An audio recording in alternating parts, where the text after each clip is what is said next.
कुंडली भाग्य के upcoming episode में दिखाया जाता है कि प्रीता रो रही है और तभी वहाँ पर ऋषभ आ जाता है और वो प्रीता को चुप कराता है और बताता है कि जब मैं जेल में था तो मुझे अपने परिवार की बहुत याद आ रही थी। तभी वहाँ पर करण आ जाता है और वो ऋषभ से कहता है कि तुझे माँ बुला रही है। फिर वो चला जाता है करण के साथ।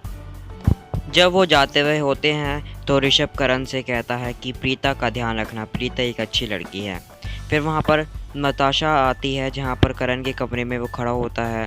नताशा उससे कहती है कि ऋषभ बड़ा भाई है, कभी वो तुम्हारी सारी जायदाद को, बिजनेस को टेक ओवर न कर ले। फिर तभी करण उस पर चिल्लाता है कि ऐसा तुम कभी कहना भी मत और सोचना भी मत। फिर वो करण अपने कमरे में चल जाता है और प्रीता वहाँ पर बैठी हुई होती है। करण प्रीता को थैंक्स करता है कि वो ऋषभ को घर वापस ले आई। फिर अगली सुबह होते ही ऋषभ शर्लिन को नीचे ले जाता है और उसके सूटकेस भी होता है, वो उसे बाहर दरवाजे पर लाकर खड़ा कर देता है।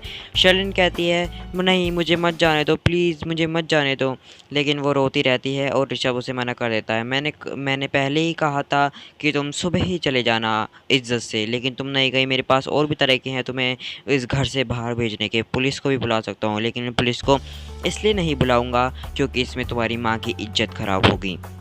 फिर वो बुआ के पास जाती है। बुआ भी उसे ये कह देती हैं कि मैंने सोचा था कि तुम ऋषभ के लिए एक अच्छी लड़की हो, लेकिन मेरी सोच ये है गलत साबित हुई। फिर उसका मंगलसूत्र खींच लेती है। फिर शर्लिन कहती है कि तुमने मेरी सारी खुशियाँ ख़राब कर दी हैं, अब मैं तुम्हें चैन से जीने नहीं दूंगी। फिर ऋषभ की माँ कहती है कि कभी इसकी बददुआ सही ना लग जाए। फिर वो चली जाती है घर से और फिर सब खुशी हो जाते हैं।